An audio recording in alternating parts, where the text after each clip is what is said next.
భారత్ మరియు బంగ్లాదేశ్ మధ్య మరొకసారి వివాదం చెలరేగింది.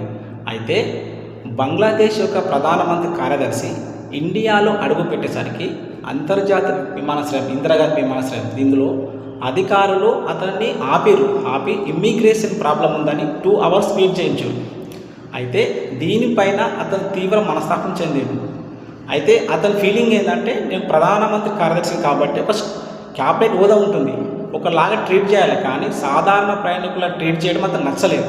సో ఇదే విషయం భారత హై కమిషనర్ వివరణ అడిగారు. వెంటనే భారత స్పందన ఏంటంటే, అతనికి కొన్ని యూట్యూబ్ ఛానల్ ఉన్నాయి, కొన్ని టీవీ ఛానల్ ఉన్నాయి. గతంలో భారత్ పైన అనేక రకమైన విమర్శలు చేసింది. భారత్ను కించపరుస్తూ ప్రధానమంత్రిని, ఈ దేశ ప్రజాస్వామ్యాన్ని, ఈ దేశం యొక్క పరువు ప్రతిష్ట చేసింది. ఎందుకంటే ఈశాన్య రాష్ట్రాన్ని ఆక్రమించుకొని గ్రేటర్ బంగ్లాదేశ్ అని తయారు చేస్తామని చెప్పారు. ముఖ్యంగా సిరుగూరి కారిడార్ను ఆక్రమిస్తామని చెప్పారు ఇతనే. సో ఈ విధంగా అప్పట్లో షేక్ హసీనా ప్రభుత్వాన్ని కూడదోవడం కూడా ఇతని పాత్ర ఉంది. అయితే యూనస్ గవర్నమెంట్లో కూడా పనిచేసింది. సో ఈ విధంగా భారత్ అప్పుడే అతన్ని వాచ్ లిస్ట్లో పెట్టింది. ఈ విధంగా అతన్ని విమానాశ్రయంలో ఆపి తనిఖీ చేయడం జరిగింది. సో భారత్ అయితే దీంట్లో స్పందించింది. కానీ ఈ చిన్న దేశాలను టిట్ ఫర్ టాట్ లాగా ప్రవర్తించాలి. వారిపైన మితిమీరిన ప్రేమ ఉండకూడదు. మన దేశం డబ్బును వారికి ఆర్థికంగా సహాయం చేస్తున్నాం, కానీ తప్పు.